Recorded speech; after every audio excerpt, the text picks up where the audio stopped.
Welcome to another Data Hurdles. I'm Chris Detzel, and Michael Burke. How you doing, Chris? pretty good, man. How about you? I'm doing really well today. I didn't get a lot of sleep. My daughter had a cold the last day, so it's been a little rough, but doing well. Excited about a lot of the things I've been learning at Databricks, diving into a bunch of training, and just my head's all over the place lately with less people and more textbook. Gonna learn somehow, and I think you were telling me Databricks does a really good job of the learning experience. So you do a lot of learning for the first few months, and then you get to dive in to talk to customers at some point. Yeah, There is essentially, if you like learning, there is like unlimited learning in their academy. I've probably done a couple hundred hours at this point, and I would say that in total, there's thousands of hours available to learn yeah. outside of what you do in your day to day. It's wild. Like a hey, let's just go and get it done, and kind of person. And then I learn as I go. You have to be, and there's just so much that you'll never cover everything, right? But Exactly. Hey, today we wanted to talk a little bit about some of these models, more specifically around DeepSeek. What do you think? yeah, let's do it. DeepSeek has been in the news a lot lately. I have tried it out a few times and had mixed reviews. When they first came out, you could query it and ask it who made this or what was this model trained on, and things like OpenAI would be spitting out all the time. In the latest news, like we're hearing a lot more about things like cost performance and optimizations that are really interesting, and I think we should definitely talk about that. I think we should also, I agree, and we will do that here shortly, but I also think we need to think about security. When we talk about Chinese companies coming into the US, things like TikTok, and we won't necessarily talk about TikTok, but there's all these regulations or things going on with the government wanting to shut them down. Now they don't, who knows? But what's the difference? This is another Chinese company coming in, taking all of it or getting a bunch of data from people. We can talk about all of that and just get our takes on that. That's fair. Yeah, absolutely. Look, it is something that we all need to be concerned about, not just on American versus Chinese models. I think that's in particular something that should be concerning about where your data is going and data residency and what your data is being used for. More particularly, what are you putting into a large language model? We talk about this all the time. That's like you're on ChatGPT and Claude all the time, All and the you're time. giving it so much information about your life, probably about certain aspects of your job, definitely about your podcasting. So That's right. it's starting to know and learn more about you than you're probably aware of. And I think this is something that most people don't think about when they give an application information. And in the way that ChatGPT and these other technologies, these large language models can respond back to you, you tend to provide much more granular information than you ever would a search engine. And that Oh, that's allows true. Because it talks back. us, exactly. So that allows a certain degree of context that a model can obtain about what you're trying to do or what you need. That's great for answering questions, but that could also be used for a lot of other things if it's stored and sold and distributed in the wrong way. Just being sold and stored and distributed, period. Exactly. The wrong Yeah. way or right way, it's still taking our stuff, our data. So in particular, DeepSeek, what are you seeing and why is this such a big deal of, Yeah. So DeepSeek was really interesting. A couple of weeks ago, they made some really amazing claims on primarily that the models that they had built were trained with significantly limited hardware compared to your standard ChatGPT or your Claude. And then also that those models were much more efficient as far as how much money they cost to train and also how many resources, including like electricity, that was needed to train these models. Now, I've gone through some of the papers in detail, but I'm certainly not an expert here. The big thing to really understand is that DeepSeek claimed that their latest model was trained and it cost about $5 million, right? And when you think about ChatGPT, the cost of those is just blowing up. Right? Hundreds of millions to even billions of dollars are being yeah, spent per training. This is an area where any kind of efficiency like that is going to be a huge disruptor in not only how much can they charge for a model, but how quickly they can iterate on it. So when you think about NVIDIA, whose stock has skyrocketed because everybody has been training on these GPUs, yeah, they're doing some sort of consumption forecasting model saying everybody is continuing to use large language models. And so therefore we are going to be able to produce this demand of GPUs that's going to be consumed at a certain rate. Now, if a company like DeepSeek can come in and train a model on a fraction of the consumption, their business model falls apart, right? It is yeah. all contingent on large language models right Well, that's now. why that stock went way down whenever that was announced. Probably went Yeah. back up now. It just tanked. NVIDIA's did.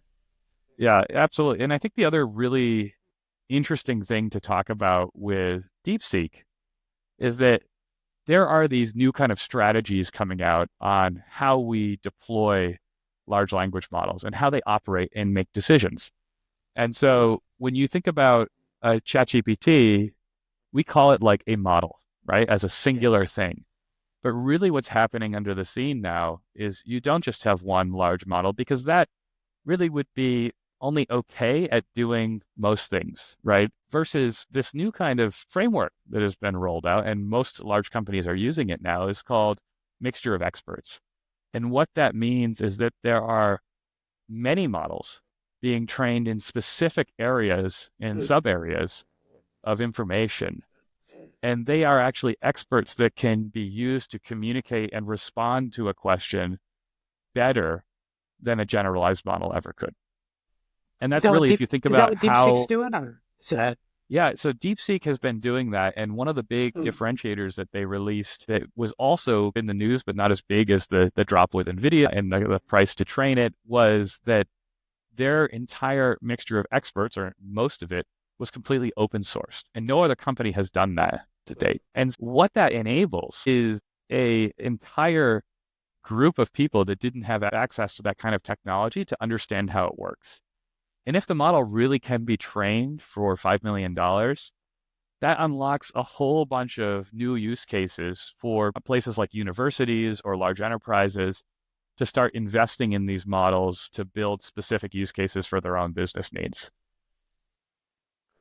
So let me get it right. So instead of having one large language model that takes all that data in, you have these sub-expert like language models that are just smaller, that are focused in on certain areas. How do they funnel all the, is it like, hey, they've got this big model that's taking all the data and then funneling it into these different expert language models? How does that work? Yeah, it's a great question. And I'm totally oversimplifying a lot of this, but what I just made typically that happens, up. So no, it's great. It's great. What really happens is, and again, this is also an oversimplification, but there are other models that are used to learn how to properly route requests to the right expert. And so one of the ways that we do that is through, like, a common practice is through reinforcement learning, where you're essentially training something over feedback that's provided to it of whether it got the question right or wrong, if it's routing that question or that request or that set of tokens to the right model to give a response. Reinforcement learning, we've talked about it a little bit in past episodes, but is an incredibly powerful tool. And when you start mixing reinforcement learning with large language models and other kinds of classification models, you start to build this capability or this mixture of experts that is just unmatched, not only in terms of accuracy and performance, but also cost. A mixture of experts where you have smaller models that need to be traversed less than a huge, gigantic model reduces the overall cost of your large language platform. And a lot of people don't know this, but when you think about the total cost of running a company like ChatGPT, training is exceptionally high, right? It's hundreds of millions of dollars, but that's actually not their biggest cost. Their biggest cost is inference, which is serving the model to you. So when you use the model, they're spending significantly more than they are even to train the model to run it for you. And again, they're making money back on that cost, but there is a huge amount of cost associated with inference. And most of these companies, if they can come up with solutions like mixture of experts that can reduce that cost by creating less overhead for you to have to search through a massive model, you just have to search through this little one that you get routed to, that improves their margins. And so these kind of strategies are going to make large language models and companies like ChatGPT much more profitable over time as these efficiencies get better and better. what's the drawbacks of having these expert-like models? Is it actually not a drawback in comparison to having one big giant model? If you think of a giant model, when you put in and I'll see if we can do this through a podcast. This might be something where we need a visual eventually. There's a lot of great material that explains this, but when you put in a question into a ChatGPT, it essentially has to loop through this whole neural network many times to get you a response and even to answer your question. So it's linking these word after word. And each time it goes through a token, it's traversing this whole neural network. So the bigger that neural network is, the more complicated and costly it is to find the information you need, and probably the less accurate it is, right? Mhm. And if you think about like how even our brains work, we have, and the way that we file information or compartmentalize it, like we have notes, specific notes for a specific subject, right? We wouldn't go through every book in our library looking for information on a specific topic. We would have some sort of indexing system like the Dewey Decimal System if you used the library back in the day before all the search was available, where you had to go look something up, and then within there would be a section of books that related to the topic that you needed to do some research on or answer a question on. The same way with kind of mixture of experts. That's how it works, is that the model has enough of an understanding of the question you're asking or the subject of the question you're asking to route you to the right section of knowledge that will answer that question. And that's a lot more cost effective. So there's just more benefits to doing the expert way now. So Totally. you're saying that, or this is what I'm getting out of this conversation, is that DeepSeek was doing the expert stuff and saving a ton of money. And the other models like Anthropic's Claude or OpenAI, ChatGPT was not. They were just Yep. using this big model going through this loop of things that you just mentioned. And so what they're probably now doing is like, how do we build these experts and models and then route it through that way? That's probably what they're running around doing now, don't you think? Or, I mean, I don't Yeah, know. no, absolutely. And you brought up an interesting point of one of the other ways that ChatGPT is saving a ton of money and resources is by how they're training these models. So you mentioned this earlier about, oh, are they using ChatGPT? And I didn't say it here. I said it on offline, but yeah. yeah, exactly. But and early on, when you had DeepSeek, you could actually ask, where did you train this information? And it would spit back ChatGPT, which is wild to me. But one of the really interesting things in this process is another way that companies can save money when they're building models. And that's by taking one of these giant model platforms like ChatGPT and actually using the information to train a smaller model by using questions and answer pairs that you derived from that model to train a smaller model. This process is called distillation. And you're essentially like taking a huge metaverse of information and distilling the question and answers you need to train a smaller, more specific expert model. And so it's really interesting that up until recently, we weren't sure if this is going to work. Examples are coming out that are proving that you can obtain the same kind of performance by going through distillation that you could by training a model off raw data. And also, you can do it in significantly less cost. Why use hundreds of billions of parameters when you only need to use 8 billion and create a condensed model that could be run locally on your computer? It doesn't need to be running on a mega GPU farm from NVIDIA. So I think that this is really where, if we think out for what is it going to look like in 5 to 10 years, I think we're going to see models get more specific, more condensed, and be able to run on smaller and smaller devices. Right now, a lot of stuff is still reaching back out to the cloud, to these giant GPU farms. But like everything, as we get more optimizations and we come up with better strategies, I think you're going to see a lot more of that switch to being on device. I feel like we were talking about this a year ago plus. Yeah. Like when we started first talking about ChatGPT and things, you talked about having some of the smaller model specifically on your computer that you could already use and was already doing some cool things. And it sounds like still that's the way they're going to go, but they just haven't figured out completely how to do that. Now there's been some breakthroughs through like DeepSeek. It's something they're looking at the industry and changing it in a way and how they're giving you that information through these, you call them experts or kind of models or whatever. So that is interesting. And it's more interesting to me that the ChatGPT or the OpenAIs and Googles or whatever are spending so much money on the NVIDIA chips that DeepSeek, since they don't have access, we don't give them access to those chips. They just figure out a way to do it and scale it on a lot cheaper way, which was crazy. What kind of chips do they use? Do we know this? Or So they're not using what is the latest chip called? I'm trying to remember here, but the flagship GPU from NVIDIA. And that was the big thing, is that we have been optimizing and optimizing on these massively, like one of these GPUs now, just one, I think is going for $30,000 to $50,000 right now. It's like crazy. And Crazy. your average GPU a few years ago was like $3,000. The demand has skyrocketed, the supply has been shortened, and people are paying outrageous premiums for this hardware to continue to serve models to the public and grow their businesses. And so anything that can reduce that is going to significantly disrupt the market. So a few years ago, it was only three grand. Now it's 50 grand for one. That's for the same thing. It sounds ridiculous. It's different. It's significantly better, Oh, okay. but the price increase is generated not necessarily by the technology advancements, but by the demand of the GPU. Yeah. That's crazy. Demand sucks sometimes. Not for that. One other thing that is really cool I wanted to bring up about the newest DeepSeek models is chain of thought. And I'm not sure if we've talked about this before, what is chain of thought, but if you've noticed, even on ChatGPT, when you ask a complicated question now, it breaks it down into steps.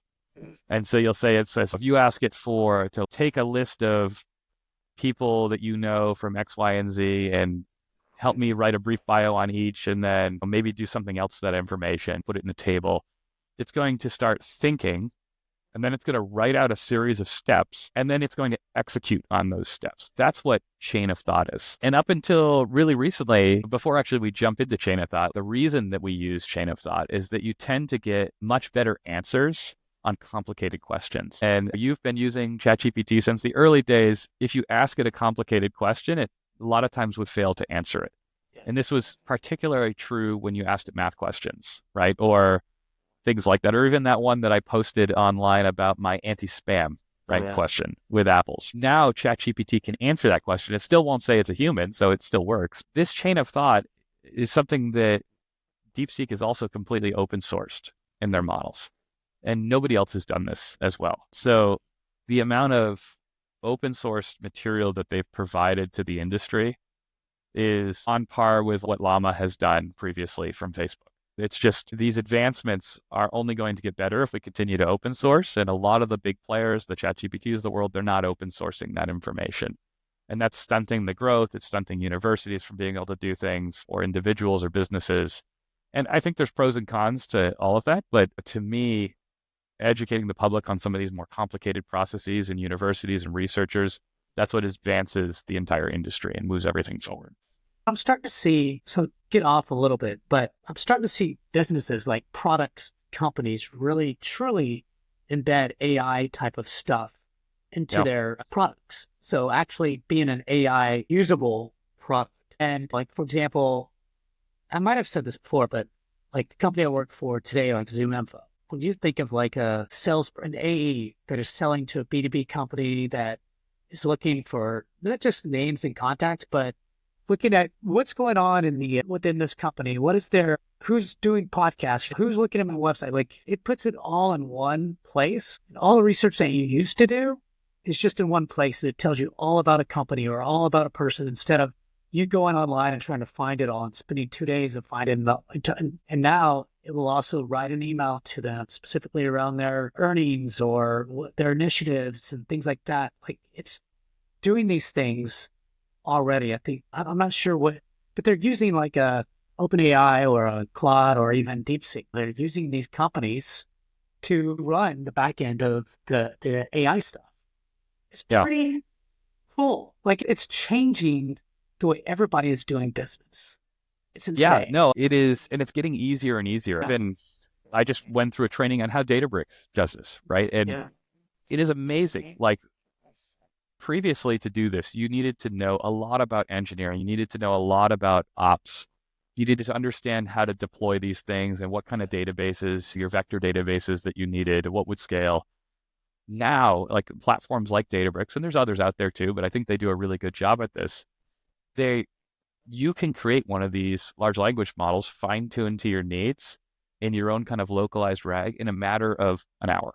And when could we ever do that? And sure, there's a lot of pieces to any model to get performance out of it that require some skill still. I don't think that we're fully out of the weeds where you could just click and go, but it is doable. And it's something that can really bring data to becoming a product in your technology stack. And that's something that we're starting to see more and more of, but the integrations are becoming much deeper. Like, and one thing that I thought was really interesting that you said is not only consume info, and I watched your video on this, I thought it was great, provide contact information, but it has relative context of the business to write something that is tailored, maybe not even just the business, maybe it's your communications over email as well, but it can actually form something that is meaningful to the context of your business relationship. And I think that's a real differentiator. That kind of technology is what's going to differentiate us across the board. No longer is time that you have to be super technical, right? Like being tech helps. But if I just know a little bit how to ask the model to code and what kind of code, and like, I'll give you an example, and I've not used this exact example, but something similar. I was trying to build, and I'm not done with this yet, but I was trying to build a way of users within the Dallas-Fort Worth area to find races, 5Ks, 10Ks, half marathons, because that's very on my website. And so I built the whole infrastructure, right? And then it was like, you need an API from this company right here. So it told me that I needed an API to get the data. And so all I have to do is go to that company to get access to the API. And if they will, that will then feed. And it told me how to install this API into my website and onto a GoDaddy website, right? This is what Claude 3.5 is telling me, right? It's amazing. And then and they'll build the infrastructure, the HTML, the JavaScript, and the CSS of what that page could look like. And it could connect the API directly to it. If I just had the API information from the company that we can put into GoDaddy, and then what it will do is it will ask for that information and they'll give it that information, and then voila, it's going to be there. Like, I can do that. I just have to be somewhat smart about it and maybe it might take me a few hours to figure it out rather than like months. Like, yeah. I can do that through Claude or whatever system you want to use. Doesn't matter. It's it's amazing. There's so many tasks like that the average individual who has some technical skill but isn't a programmer or engineer, they can get so much further now. And even engineers, even people like myself who are doing programming. If I knew what you knew, you could learn. I'd be dangerous. I'd be so dangerous. You can learn so quickly and new things. I can't tell you how many hours I've spent on sites like Reddit and Stack Overflow. Combing threads to try to find an answer to one question that would get me 1 inch further to solving my goals. And now I can move at probably 10x the speed on learning something new. And sure, it doesn't get things right every time, and there's still a lot of problems. The more niche you go, the more less well-crafted the answers are, I would say. Yeah. Well, but then sometimes directionally, it gets you there. It gets you there quick. And sometimes it's going to be wild. Yeah, I was just say sometimes I run out of questions because what it does is says, oh, you've reached your limit. Wait until 1 o'clock to do a skin. I'm like, what? And you pay for this product. That's how you've been using it so much. $20. Anyways. So one thing I would recommend for everyone to do, and also you, Detzel, is when you go into ChatGPT next or Claude, there's a couple prompts you can look up online, but I know one of them just off the top of my head that is really fun to do is ask it, what do you know about me? Yeah. And watch the report it writes. And you can ask it specific questions about the things it knows about you, and it will go deeper. It is wild when you start seeing how much that model has profiled you and how much it understands about you. Yeah. So I think everyone on the call who's listening should definitely go through this, try it out, and just see for yourself how much information these models are collecting. And then it's pretty easy to envision what could be done with that kind of information over time. Definitely. Mike, this has been good, man. I learned a lot, so I appreciate your wisdom and your expertise in kind of this area. So any other kind of parting thoughts? No, I just say if anyone else has anything else they want to bring to the table on large language models, we're all trying to keep up right now. Feel free to reach out to us. We'd love to have you on the show, and we'd love to do some more of these kind of deeper dives on the technical aspects of large language models. All right. Thanks, everyone, for tuning in to another Data Hurdles. I'm Chris Detzel, and please rate and review us. We need all the ratings and reviews we can get. And I'm Michael Burke. Thanks for tuning in. Thanks, everyone.